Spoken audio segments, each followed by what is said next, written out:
Thank you for letting me come tonight. And it's always a pleasure to meet with parents and to share ideas together. So as Stacia said, this is the beginning of a conversation, not at the end of an hour, we'll have everything figured out. If that was true, that would be awesome. So I want this to be a comfortable, cozy living room or kitchen chat. Feel free to put your questions in the chat or to speak up and ask them. It's always hard with a group and I can't see the whole screen. So it's hard for me if people are raising hands, but hopefully between Stacia and Beth, we'll figure out. And what I'd like you to do, if you don't have a pen or pencil handy, I'd like you to have something to write down, because what I really want you to be doing tonight as we're talking is to listen with an ear to 2 or 3 action steps you want to take as a result of tonight. And I think when we go into something with kind of a mindset about like, okay, what's going to be different, it makes us a different kind of listener. And it also helps to ensure that maybe it's not just kind of a one and done. Like, we listened to this, that was interesting. Okay, that wasn't so interesting. Yeah, okay, whatever. And then go on to our busy lives. So if you can listen with an ear toward some things that you think you want to implement, or 2 or 3 things that you want to try to do differently as a parent, that would be great. And maybe in future conversations, we can, what I'd love to do is see some accountability groups or being able to connect with other parents who are trying to work around some of the same issues. So there's that support and that accountability. So why is this stuff so hard? There's lots of reasons to that, and certainly you all probably can tell me a lot more than what I can share with you. But from the years that I've been doing this, what I hear again and again from parents is that it's very, very hard to take those skills that you needed to be a good parent to a child that was going through life-changing and life-threatening medical situation, and to stop doing those kinds of skills as that child is growing and developing. And as parents of kids who have not been through life-threatening challenges, it's still a hard thing to do, right? Those of you who have other kids maybe can attest to that. You're used to caring for this child and from a young age when they were helpless and couldn't do anything. And over time, we have to give up some of that control, and suddenly they're taller than us and they're talking back to us and they can outwit us, and they have, great comebacks to everything we say about why they need to do things. And they want to go out and do things on their own. And it's really hard as a parent to let go, but it's really, really hard if you're a parent who's been through the medical challenges of going through a brain tumor experience. And so I recognize that and I honor that. And I think that that's one of the really big things that makes this so difficult for families. And I'm a parent of a child who has a chronic illness as well. And so my child did not have a brain tumor, but I know a little bit about what it's like to be fearful for your child's health and to have ongoing kind of medical issues and concerns, and how that changes your parenting and your anxiety about your child and your fearfulness about bad things happening to them. So I get that a little bit. I think also the pandemic that we've all been through and are, to some regards still going through, has really changed things up and made things even more challenging. And so, ideas and suggestions that people have as from their experience of going through this, would be welcome. So if you have ideas. And then the main reason that I want to do this talk is that, and this is really, I want people to walk away from this, parents of children of all ages, that this road toward independence starts at birth and it continues even past 18 and into 20s and things like that. And this kind of give and take of us trying to let our kids be their own people, and trying to let them make mistakes, but also wanting to protect them from making mistakes and trying to want to pave their path. But But I think the thing that's always been most helpful for me as a parent is to think about independence can really foster a sense of confidence in your child. And so when we do things for our kids beyond the age maybe that they should be doing some things for themselves, in some respects, we're kind of giving them the message that we don't have the confidence that you can do this for yourself.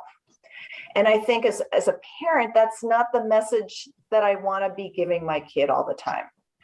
And so sometimes it's when it's hard to let go of those things, thinking about like, well, what's the message I want to be giving right now? And yes, he might make a mistake if I let him do this. And yes, maybe other kids will laugh at him, or maybe something, negative will happen, but it can also be a learning experience. And if the child is successful or learns something, it builds confidence in them. And that's ultimately what we want to be building in our kids. We want to, that old saying, we want to give them the wings to fly. And I know that not all of our kids are going to be able to fly independently. And so that the challenge is to figure out that happy medium of like, what are other kids their age doing? And trying to be creative about finding ways to let them be as independent or as close to that as possible with modifications or creative ideas.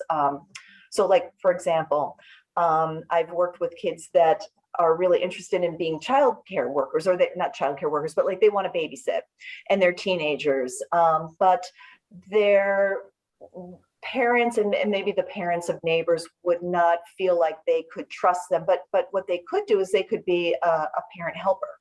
And so they could be in the house while the parent is also at home, kind of, playing with the kids or supervising them in the yard. And so that's a way that they can feel like they're getting some of those experiences, even if developmentally they're not ready to independently supervise other kids. So that's just kind of one of the creative kind of ideas. So what I want to do is try to talk about 10 minutes about 4 different areas. And did everybody get a copy of that handout? So there's a handout. If not, we can arrange to give it to you. And I'm also going to try, let's see, the technology challenges. I'm going to try to share my screen here. And here, I got the first one up. Okay, did that work? Yes. Okay, woo, wow. Okay, so I'm not guaranteeing it's going to help for the other 3. So, but I want to start off, the first one is just kind of talking about independent skills. And I want you to think about your child and honestly, be honest with yourself and think about, what does your child still rely on you to do for them that might not be developmentally appropriate, or may be something that's within their reach, either with modifications or without modifications. So I'll give you a little story, and this was about just to be fair about it. This is not just kids with brain tumors that have these difficulties. I followed another young man for a number of years who had some other learning kinds of issues, but was a very capable young man and was planning to go off to college in August, and I saw him in May. And I kind of went through this list with him, like, do you get yourself up in the morning? Do you, make your lunch? And I had the mom make a list while I was testing him of all the things that she did for him. It was 2 pages long. She woke him up in the morning because he couldn't get up with an alarm. She made him lunch. She made him breakfast. She drove him to school because he could never get to the bus stop on time. I mean, it went on and on and on. And I thought, these skills are not magically going to appear when you go, land on the college campus. And so he ended up taking a year to work on transition skills before he went to college because he just didn't have those skills. So think about, like, through the day, I'll ask kids sometimes, like, if I dropped you in an empty apartment, like, if I came back 2 weeks later, would you still be alive? Would you be clean? Would you, and so can you cook food for yourself? And that doesn't mean maybe for some kids, they'll never learn or feel comfortable using a stove, but are there other things that they can do? Work on the stove top or using a microwave, fixing cold meals for themselves, fixing a salad. What kind of food can they make for themselves? So that's a big skill. Hygiene. Do you have to remind your kid to take a shower, to brush their teeth? And those are also linked with your social skills. So you've got somebody who comes in unkempt, bad breath, food in their teeth, body odor and things. That's going to make that social connection harder for them. So we want, at the bottom, at the base level, everybody to basically have some sense of how to take care of their basic hygiene as best they can. So kids that maybe have the fine motor issues with brushing or things, you can work with an OT, get ideas, maybe use a power toothbrush. I mean, there's, again, with modifications, what can we do to help our child be more independent with these things?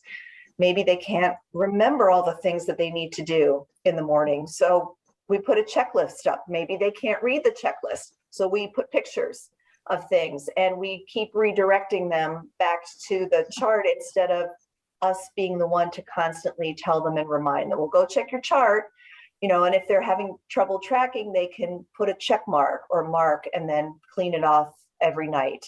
So there's lots of different ways that we can help them be more independent. Money. So again, this is going to depend on the age of your child, but do they have some sort of income? Do they have a checking or savings account? Do they understand money and know how to manage money? And one of my favorite stories was with a young woman who'd had a brain tumor, and years of doing photocopied pictures of money in her special ed classes, it just didn't stick for her. And when she was in high school, one of her case manager ran a coffee cart in the high school, and her students would work the coffee cart, and she loved this. And all of a sudden, money was something personal, and it was something that she practiced every day with the real thing. And she would come home from high school, and her mom said she would dump out, she had this jar of coins and money, and she would practice her coins so that she could be better at doing her job at the coffee cart in the mornings. So it became meaningful. So like what I'll suggest to parents is, maybe think about giving your kid a wallet and having them, hold on to money and practice, in the stores, like, well, you pull out the money, this is what it says, how much would it be? Not with a big line of people behind you, but sometimes just that real life kind of exposure can be really helpful for them. I also think about time management. Like, does your child get themselves up out of bed in the morning? Do they need help with that? Or if you tell them that they have an appointment, this is for some of the older kids, can they remember that they have the appointment and manage things around that? So time management is an important skill and kind of a lifelong skill for some of us to manage. And then transportation. Again, this is more for older kids, but I worked with a family that was of a young person with a brain tumor who was incredibly creative about the different supports and help that they put in place for this young man to be more independent. And he wasn't able to ride a two-wheel bicycle, but they were able to get some funds, and he got a three-wheel bicycle, and he and a sibling did a paper route. And so he was having to get around and do the paper route with the sibling, and he was earning money from that. This is when he was in early high school. So, it was just giving him different experiences of being independent and getting around independently that I think can be really helpful. So I don't know if there are questions and I forgot to start my timer to make sure that staying on the time, but there are some resources. Like, I want you to think about, like, what are some, like, what area, if this is the area that you want to focus on, what are some of these things that are no's right now for your child that you think you might be able to move to yes? Like, yeah, I think I could get them to that place. And there's a couple of resources here. kclifeskills.org has a lot of resources. And then they've got these resource guides. That's the link underneath there, that I think can be really helpful in terms of breaking down some of the skills and things that individuals need to have. And then there's a really nice book. It's a little bit older. I don't know if they've updated it, but it's called Steps to Independence. And it has a lot of good tips for parents about creative ways to help your child become independent in those independent living skills. So one person in the chat is looking for ideas for transportation if her daughter's unable to drive. They live in a rural area. And that is such a challenge, living in a rural area, other than moving, which isn't a realistic solution, right? So, one of the things I know some other families have done is looked into things like Uber. But again, like, that might be something that you have to get over your fear about, or and working with your child to make sure that that's something that you feel comfortable with. I know other people have just relied on parents to drive them, or taken jobs within walking distance of their homes, which again, if you're in a rural area, that can be really challenging. But I appreciate the difficulty of that. If you come up with an idea, I'm all ears. Yeah, feel free. If people have ideas, feel free to put those in the chat for others. Yeah, we'd love to hear them. And just an extension of that, someone mentioned helping their child develop confidence to learn to drive. Yes, and that can be a tough thing to do. And I say for myself, I had a lot of anxiety about learning how to drive. It didn't help that we had a football coach that was the driving instructor who hated women. So I didn't believe women should drive. But I think what I like to recommend to parents, well, first of all, I know here in Minnesota, we have Courage Center, which does driving evaluations, that if there are issues with peripheral vision or other kinds of things, reaction time, that you have some of those kinds of concerns, they can do an evaluation of your child to see if it's safe for them to be able to drive. Now, that said, if you have the financial resources, there's a lot of accommodations and things you can get with cars that can be built in to help drivers be safer. But I think where I would start with an anxious driver or an anxious kid who's not sure they want to learn how to drive is have them sit in the front seat with you and talk about what you're doing while you're driving. And so, okay, so I'm coming up to this, you're just like saying all the things that in your head when you were learning how to drive, that's all on autopilot for us now, right? But you're saying out loud for your child to hear, radio off, okay, I'm coming up to the stop sign, so I'm starting to put my foot on the brake to start to slow down, and I'm looking right and I'm looking left at the stop sign. I'm checking to see if, oh, here comes a bicycle.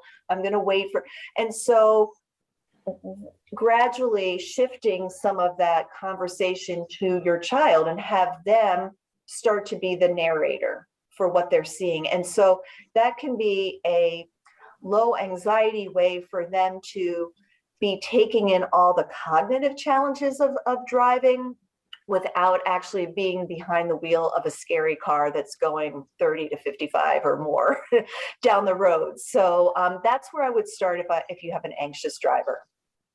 Okay. Other questions? And then we have a couple of more. One is about time management in high school.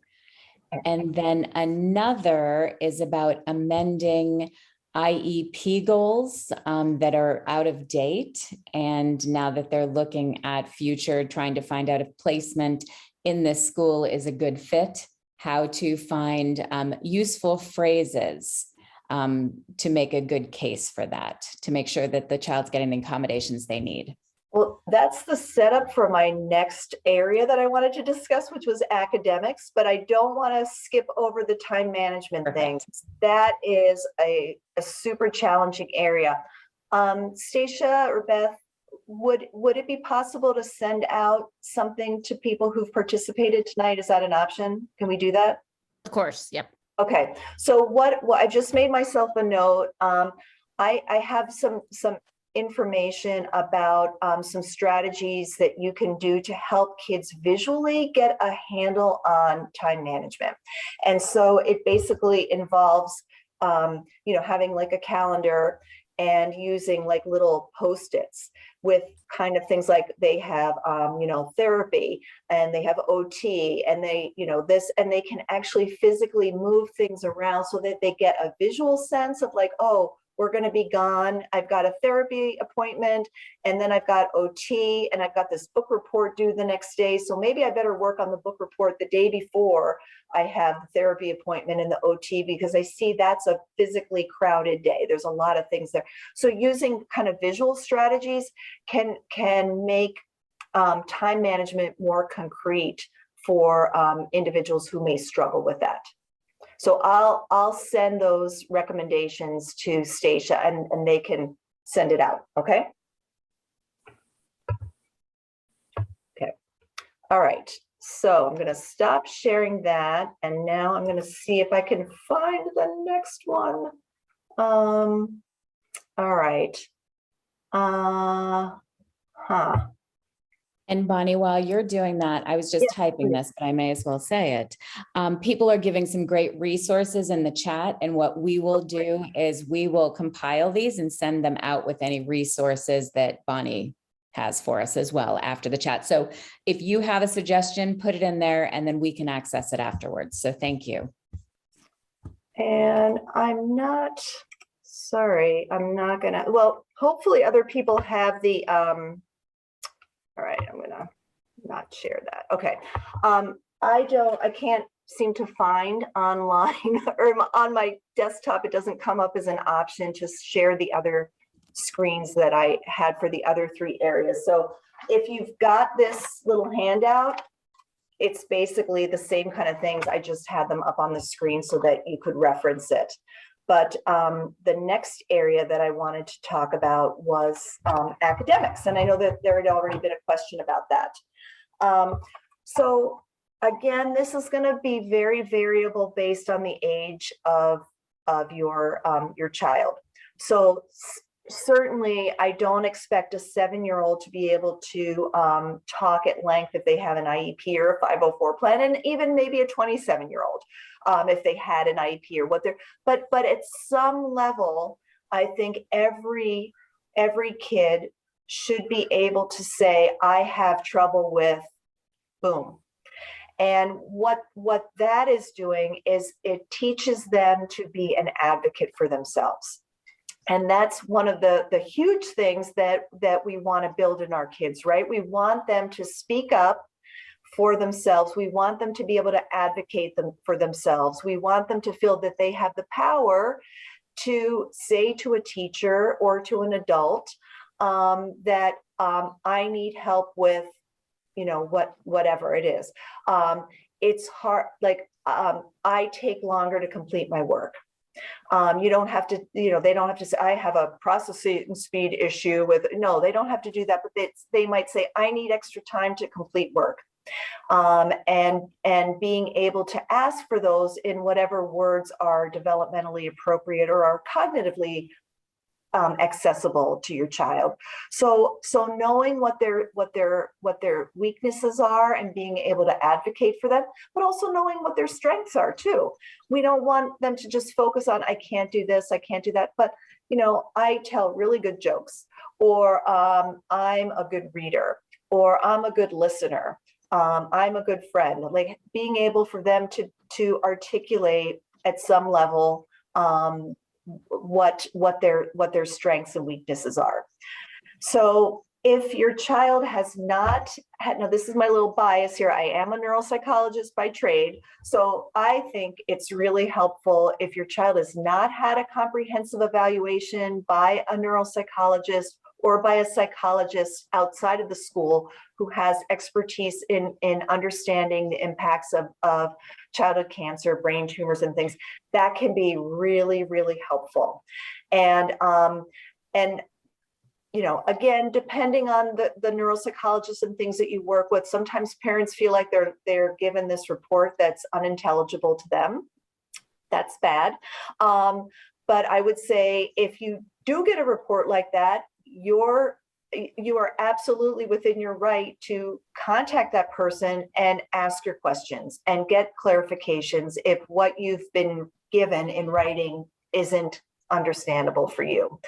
So getting a neuropsych evaluation and then sharing it with the school or the college VOTEC program that your child is in can be really helpful to getting everybody on the same page. And I know there are parents that are listening tonight that have had the experience, as many of the families I've worked with have had, that sometimes just being the parent isn't enough for the school to take you seriously. Go figure. I don't understand that. And sometimes, you know, I say the same thing the parent has been telling the school for 5 years, and they listen to me and they don't listen to parents. And so sometimes just having that outside evaluation can be really helpful in getting your point across. And making the school sit up and take notice about what your child's needs are, and updating the IEP, and using language or strategies or being creative, or making sure that the school is using evidence-based interventions. I know that at least here in Minnesota, a huge problem has been that very few of our teachers are trained in evidence-based reading intervention. By evidence-based, I mean that we know that through research, if we use product A, there's good research to show that if you use product A 3 times a week, that reading scores should increase 1 grade level by the end of the year. There are lots of programs out there that aren't evidence-based. And so we want to make sure that if our child is getting a reading program, that or math-based interventions, that they're evidence-based, and that we know that it's going to be helpful for our child in the long run.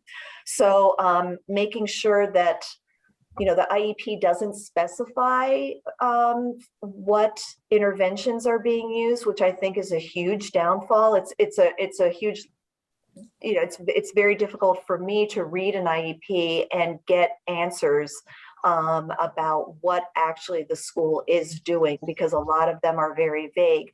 But as parents, you have a right to call an IEP meeting at any time. So if you feel, the parent who wrote in the chat, if you feel that it's outdated or that it needs to be updated, but it might be between the 3 years that they were going to do it, you have a right to call a meeting and ask for that to happen. And when I work with parents, I usually ask them to write down 3 goals that they want, or 3 things that they want to have happen as a result of the IEP meeting. Like I want his reading has been stuck at the 1st grade level for 5 years. You know, he has the same goals he's had since he was in 1st grade. He's in 6th grade now. What are we going to do different? I mean, that's unacceptable. We shouldn't keep doing the same thing and hope that things are going to change. So have your goals when you go into the IEP meeting, and if things go off track, bring them back and you have the goals written in front of you. But yes, I hear what you're saying about his behavior, but I want to know, like, what are we going to do differently to help improve his reading? And just keep bringing the conversation back, so that if you have concerns about things that seem outdated, or that the IEP is not addressing what your child's needs are, that can happen for them.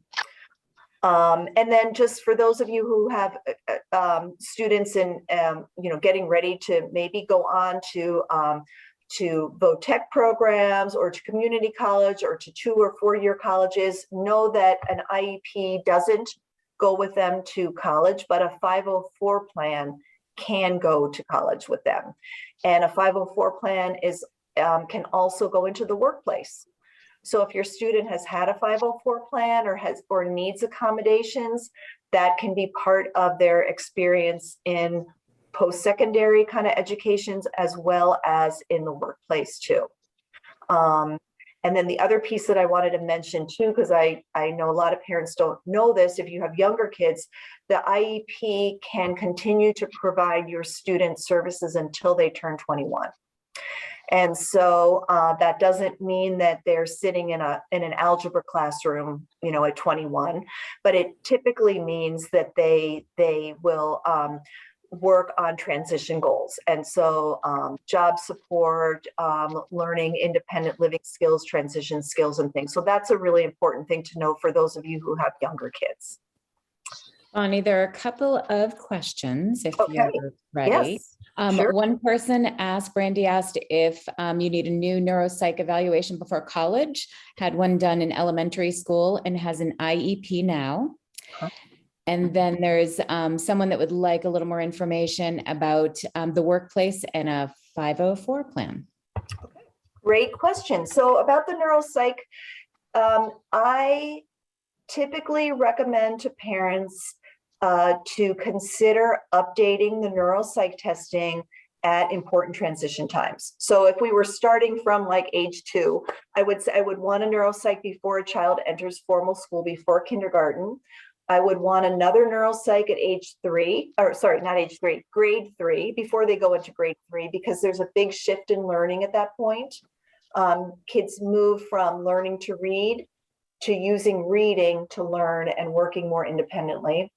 I want it before they transition to middle school, before they transition to high school, and before they transition out of high school. So those are kind of my now, does a kid need to have that testing? No, but as a parent, thinking about those big transitions and kind of checking in with yourself, like how's this IEP working? Like, do I feel like things are moving along pretty well? Am I confident? Yeah, okay, then I'm going to wait until the next transition and kind of check in again.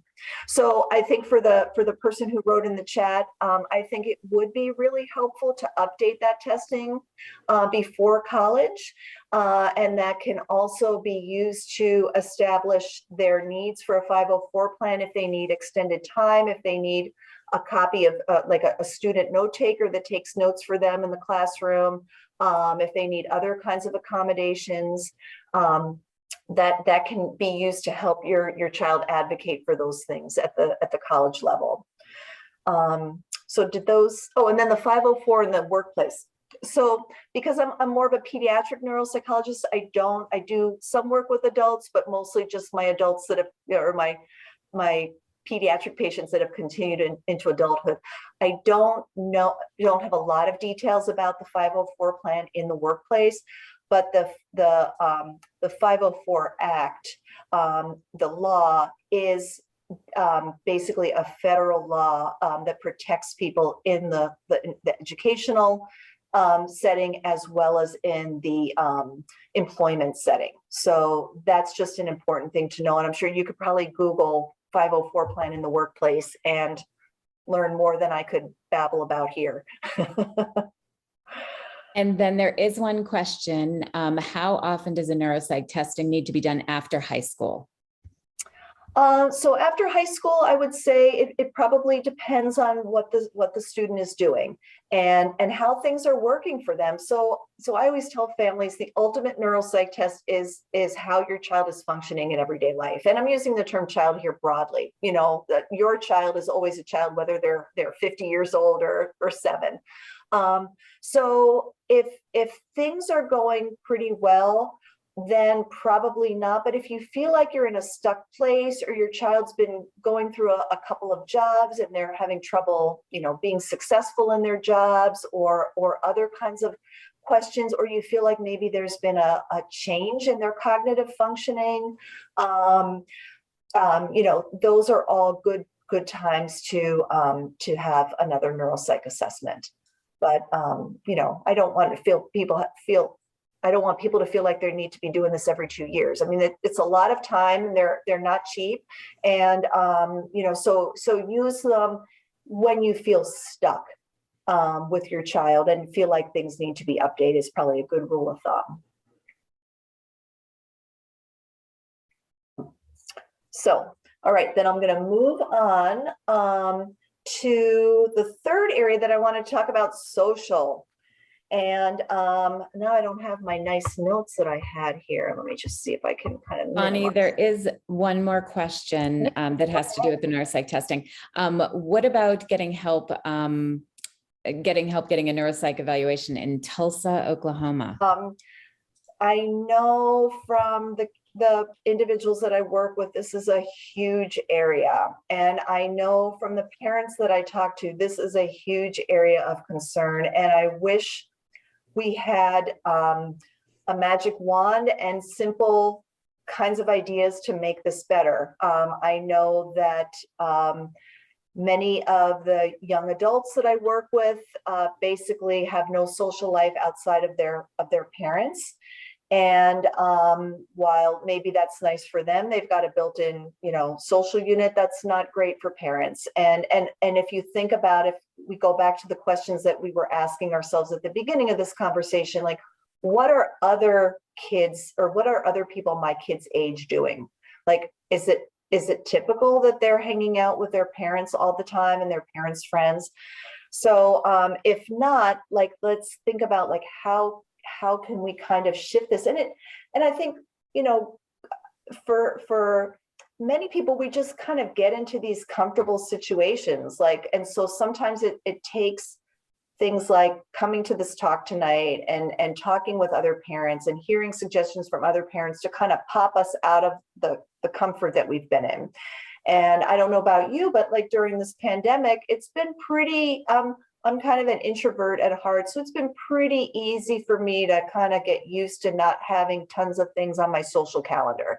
And now that we're sort of kind of moving out, or a lot more people are vaccinated and things, I'm having to really force myself to kind of get back into doing some of those activities that I was doing before the pandemic, because it's just kind of easier right now to not do it.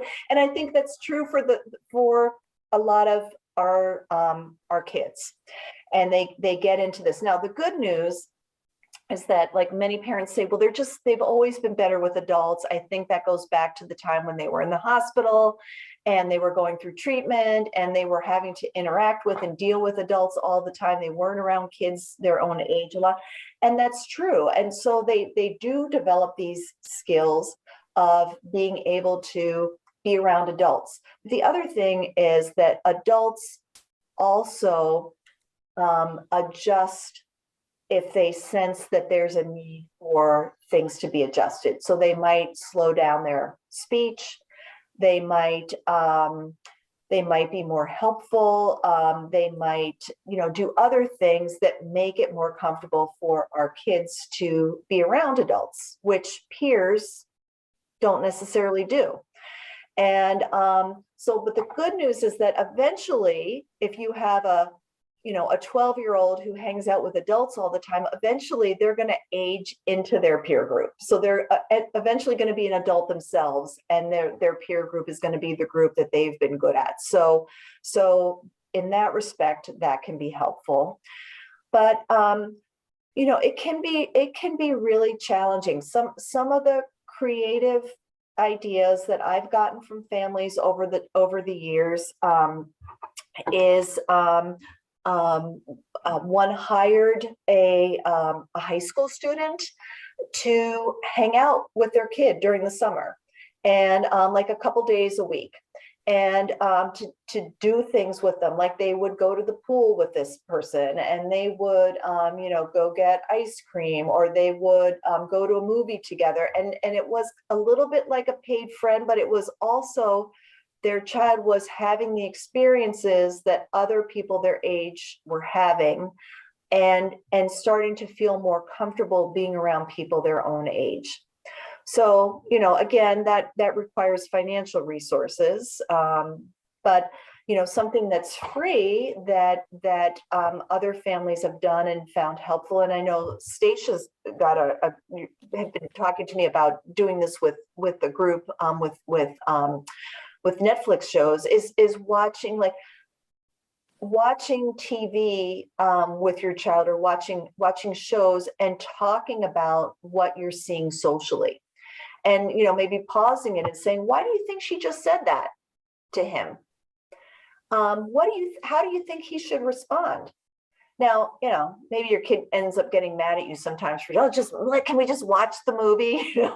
But I think these are really good and very low anxiety provoking ways to kind of see how your child is reading social cues, how they might respond to things, and helping them maybe learn some different ways of viewing social situations by watching how other people do it. Now, it's not just going to soak in on their own. You've got to process that with them and talk about it and ask them questions about it. But I think that's kind of a nice way to kind of practice some of those skills. Another one is just kind of practicing at home, like what are other kids talking about? And before your kid gets on the bus, maybe you have like a note card. You kind of like generate things that they can talk about with kids on the bus. Now, so one of the tricky things is, and I work with a lot of individuals whose interests or what they like to watch or what they want to talk about are not age appropriate. So a 12-year-old who wants to talk about Paw Patrol is not going to be a good social currency in middle school. So, I don't want to say, because I had a kid that was still playing Playmobil in 6th grade, and one of her friends came over and like, my kindergarten cousin still plays with that, So whatever, you want kids to enjoy what they're going to enjoy and not shame them or anything, but they can also learn that you watch Paw Patrol at home, and that's a private thing. But when you're talking with your friends at school or on the bus, what are some of the other things that kids are watching? And encouraging your child to be a detective and listen. What are other kids talking about on the bus? And paying attention to those things. What are helping them notice? What are other people wearing? What are other kids talking about? What movies have kids watched? What shows are they watching? And then maybe exploring those with your child together. And well, why do you think other kids like this show? And then that can be a way for them to be more current with what's going on, because if they don't have the social currency or the content to talk about, it's going to make that social connection really hard. So it comes down to practicing. I pretty much recommend every family that I work with to get in touch with CBTF, look at the online options for connecting with other people online, and doing camp. I think that's just a fabulous experience that builds independence. It's the first time many people are away from their parent independently. It's the first time many parents have let their kids be independent of them, and they're around other people that get it in ways that other people don't. So I think that's a great experience. And many different hospitals will run camps, oncology camps. The other thing is that social skills require a lot of effort on the part of parents. And it's about your expectations. So one of the things that I'll talk about with kids, I know when they're transitioning to middle school and they have the options, but I'm like, you know what? I want you to promise me you're going to sign up for one after school activity, and you have to stick with it for the whole semester, you do it. And then if you don't like it, you can quit when it's done and pick a new thing. but I want you to promise me you're going to try one thing, because that's going to put them with other kids that are like-minded, or just they're going to start seeing the same kids over and over, and that can really help them a lot. And then, like I said, the hard work, hosting play dates or trying to get to know the parents of the kids in your child's class, and trying to connect with those parents and having their kids and your kid get together. And that requires work, it requires planning, it requires effort, but it can pay big dividends for kids that maybe get together with somebody from school on the weekend. And it can be low, like if your child really, really struggles with social skills and like play dates are hard, maybe the friend comes over and you help them bake brownies or something, and there's, you know, the conversation is around the task, and then after the brownies are done, they say goodbye and the kid goes home, but it's a positive experience, and then they have something to talk about at school on Monday. Oh, those brownies were really good, and you know, I wasn't sure I liked it with the peanut butter, but it gives those out of school social contexts, give them that social currency and opportunities to discuss things in school. So I'm going to stop talking there.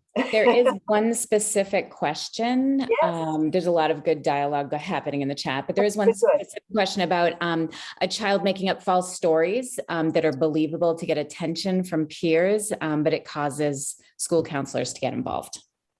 Is that normal? So I have come across that before, and I think that, you know, first we want to assess, does the child know what's real and not real? And so if you're pretty sure that they know the difference between what's true and what's not true, then it's like, okay, so what is the purpose of this behavior? And in most cases, the purpose of the behavior is to get attention. And so kids will get attention in whatever ways they have the skills to get the attention. And unfortunately, a lot of our kids know that medical things or telling stories about, you know, those kinds can get them attention. So they kind of fall back on those strategies that they have. So that the goal is then to think about, well, what other strategies can you use? If you want somebody to pay attention to you, what are some other things that you could do? What else could you talk about? And maybe work with the teacher to see if you know, when is this happening, and maybe they have some ideas about analyzing what's going on at the time. Why is the child doing it? There's a term for that called functional behavioral analysis. More details than we need to get into, but if it's a big problem at school, you could ask the school psychologist to get involved and maybe do a functional behavioral analysis to try to figure out what are the antecedents, what are the ABCs, what happened before the child was doing this story, what was the behavior, what did they do? They told the story about, you know, how they, you know, whatever, and then what were the consequences? Kids were like, oh, I'm so sorry, they got a lot of attention, you know, and then trying to figure out ways to disrupt that sequence. So and then there are some great discussions about social skills for homeschoolers. If you have any other suggestions, social skills or fluency, yeah. So social skills. So I know that a lot of the homeschoolers that I've worked with have been part of homeschooling cooperatives, and that seems to be a great way for kids to get involved.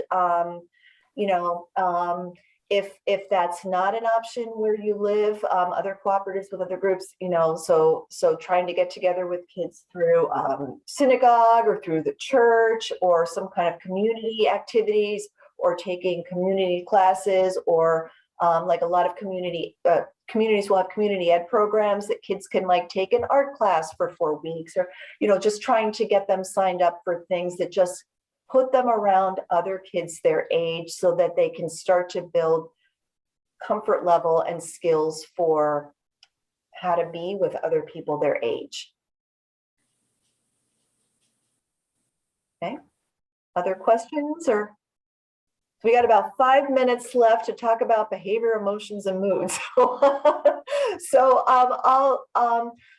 this is also a huge concern for many families, and I think let's just put it in the context of what we've been through and continue to go through these past couple of years. This has just been unprecedented times, and so if you've been seeing more issues with your brain tumor survivor, know that this is not just your child, and this is not just related to their medical history.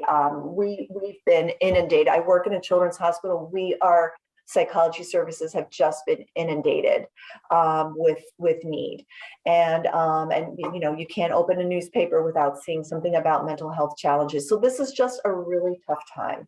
So for me, the tipping point for getting help is this impacting my child's life in a negative way?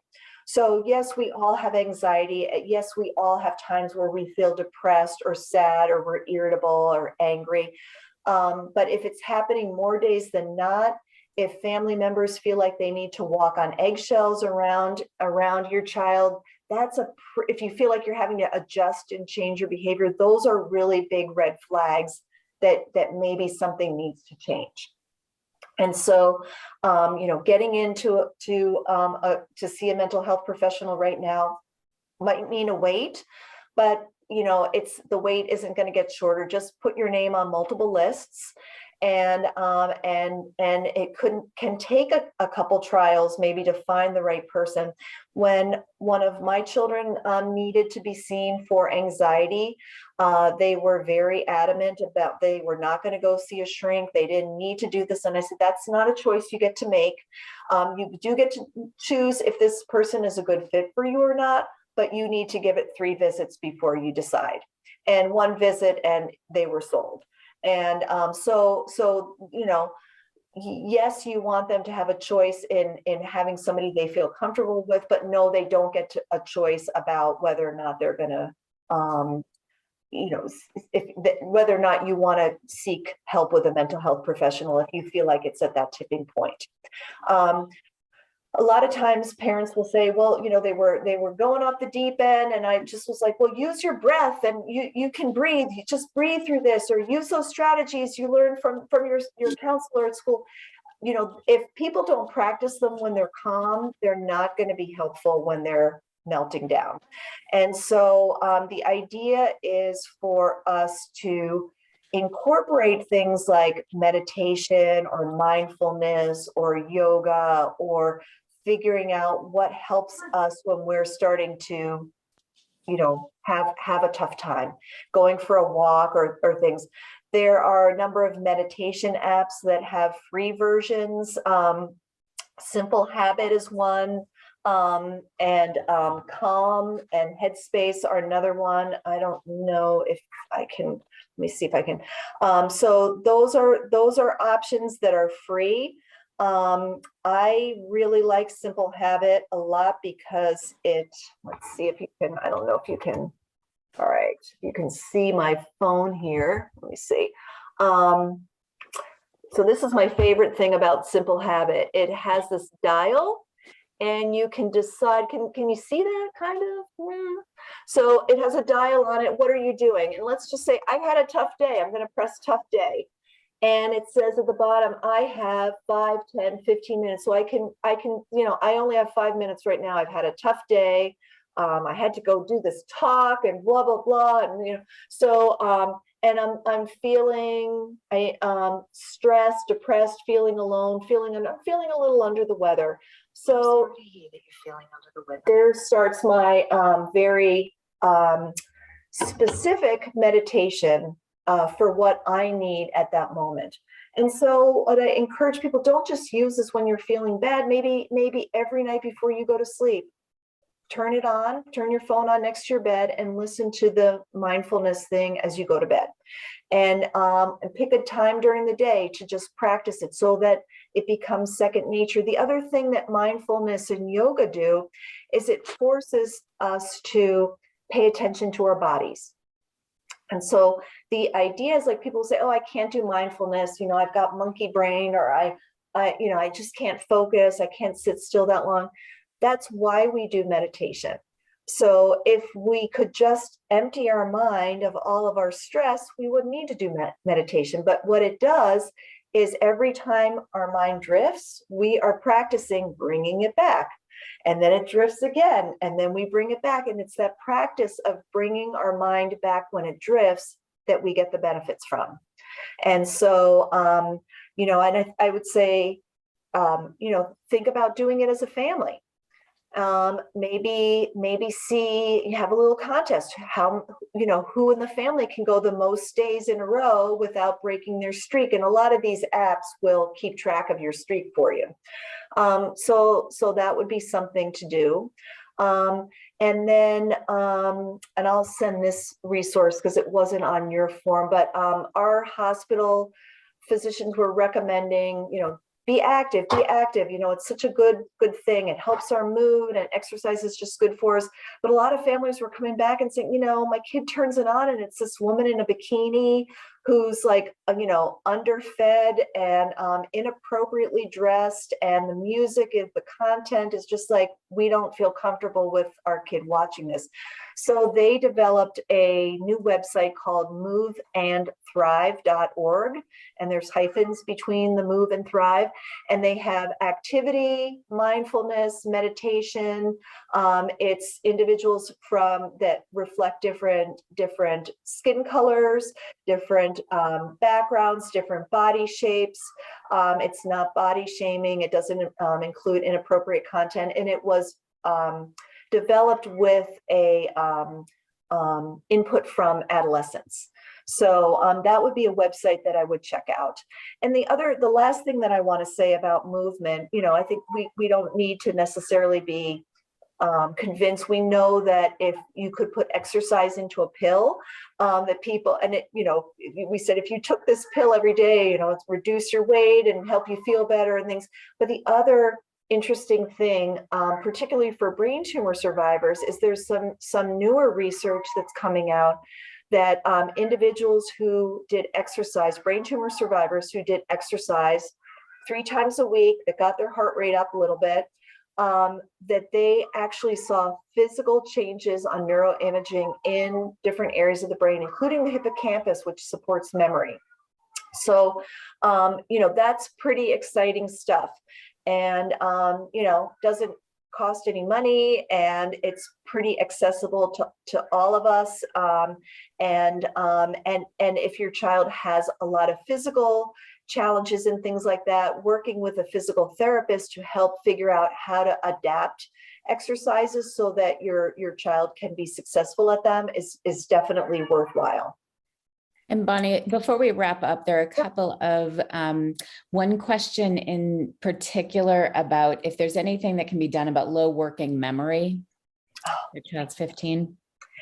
That's super challenging. And so CogMed, working memory intervention, is one of the things that I did a study on a number of years ago, looking at the benefits for brain tumor survivors.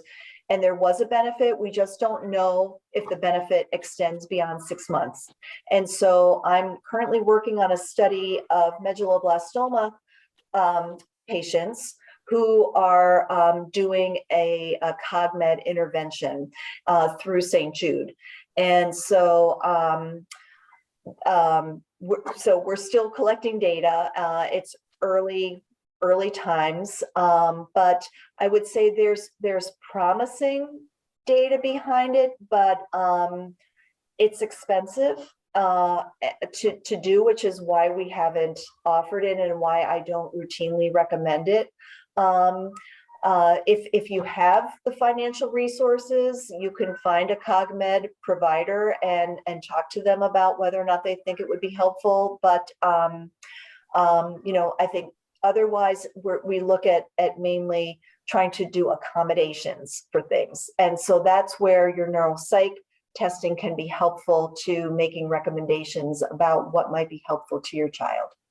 So I'll give a quick example by accommodation. So we have a test that looks at working memory for objects, and the child has to look at the objects and remember the order that they're in, maybe a mitten, a tire, a duck. And so some kids just look at them and then try to remember them, and other kids are like, well, the visual thing isn't so good. I don't know if you're thinking about this, but they'll say, flower, tire, duck, flower, tire, duck, flower, tire, duck. And then they're using those verbal strategies to help them remember what they see. So there can be different things that we can recommend along those lines. And then there's just one more comment about 10-year-old who claims she's hearing some voices that tell her to kill herself. She is on medication and in therapy, but it is making her cry a lot. So any thoughts on steps? Yeah, so, first my heart goes out to you. As parents, it's so hard to hear our kids share this kind of information with us. First of all, give yourself kudos that your daughter feels like she can share this information with you. So that's fabulous. Since your daughter's in therapy and there's somebody prescribing her medication tomorrow, I would give them a call and just say, this is what's going on. I want you to be aware of it. What are our next steps? And the people that are following her, both, maybe it's a side effect of her medication, or maybe there's some other things going on with her right now. But I would say her therapist and her, the prescribing doctor should be aware of that, and they could help you form a plan for that. So thank you for asking. Then, Bonnie, finally, what is CogMed? Oh, yes. So speaking of working memory, I forgot to mention it. So you can Google CogMed, cogmed.com, I think it is. CogMed is a working memory intervention that was developed in Sweden at the Karolinska Institute. It was originally developed because many individuals with ADHD have problems with working memory. And so they developed it, and then they put it out there for providers. And so I went in and I got trained to be a provider because I wanted to use it for a study. And it is a working memory intervention that's done on a computer. And so what's lovely about this intervention, like when we've tried to improve working memory in the past, it's usually required people having to come to the hospital or some kind of setting where they have to come multiple times a week to get the intervention. This can all be done at home. And you're on vacation, as long as your kid can log in, they can do the CogMed whenever they need to. So it's a working memory intervention that there's half of the tasks are verbal, half of the tasks are visual. And so it's things like remembering strings of numbers, forwards and backwards, remembering a sequence of lights that flashes on the screen, just a lot of different, there's like 9 different tasks, I think. And so it's an adaptive intervention, which means that let's say your child starts out and they can only remember 2 numbers in a row. That's where they're going to be. And as they get better at that, they're going to challenge them, and they're going to make them have to remember 3 numbers in a row. And as they get better at that, then it's going to adapt, and they're going to have to remember 4 numbers in a row. And if they start failing at 4, it's going to drop them back down to 3. So it adapts using artificial intelligence to where your child's specific needs are. And that's one of the things that we think makes it beneficial. So I see one here. If your child is unable to handle college learning, will there be help available in college to ensure that they're successful? And I think that's a good question. And let me just say, my eldest was an A student for the most part in high school and struggled in college. And the first semester he came home, okay, I figured something new out, applied that. Still, it took him until pretty much the beginning of his junior year to figure out he couldn't procrastinate. He had to do this, he had to do that. He couldn't, so many students struggle in college. And so, that's why the more, if we can prepare our kids to have all these independent skills, like they can do their own laundry, and they know how to keep themselves clean, and they have ways to manage their stress by doing yoga or physical activity or meditation, that frees up a lot of brain power that or frees them from having to worry about a lot of those things that other kids going off to college, oh, wow, I've never had to get myself up in the morning.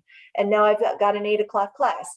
So if your kid has those down by the time they go to college, it frees them up to be more focused on the things that matter, which is their academics. But yes, colleges, I think, every year that I've done this, pretty much every college that I've encountered has some kind of office of student support, office of student, disability or things where they will work with your student. And because I think we've just gotten better, not just for kids with brain tumors, but we've just gotten better at understanding and realizing kids have different learning needs. And you can be a very smart kid who has dyslexia or a severe reading disability, but that doesn't mean you're not smart and can't be successful in college. You need to be accommodated. And so, so most schools do have programs to help. The difference in college is that the student has to advocate and ask for those things themselves. They have to have a conversation with the professor. They have to go to office hours if they don't understand something. Nobody's going to be texting them and saying, hey, you haven't been in class, or you looked confused. Why don't you come and stop by after? That doesn't happen in college. So that's where, going back to what we talked about earlier, the importance of your child learning from an early age how to advocate for themselves, because those are skills that are going to be useful to them their whole life.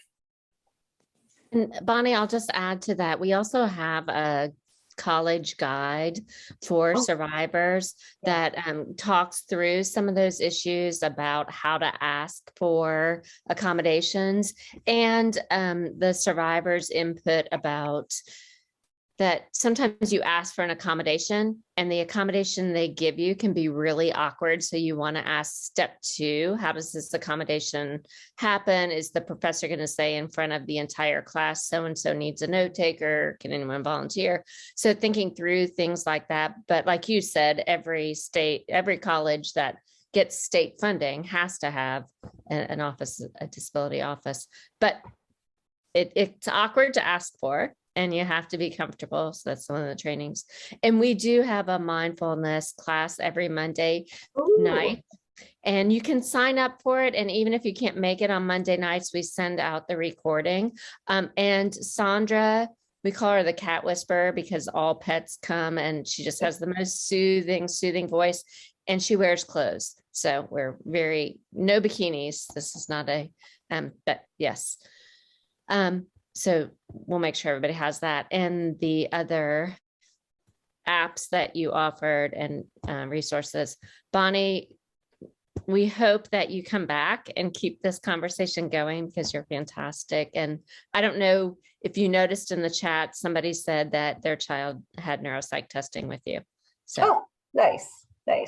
So. Well, thank you, everybody. I look forward to reading all the comments in the chat and learning from all of you. So I'm so grateful to all of you for giving up your time tonight to be here and for sharing your great ideas and suggestions. And your kids are very lucky to have you, that you're such good advocates for them. So thank you.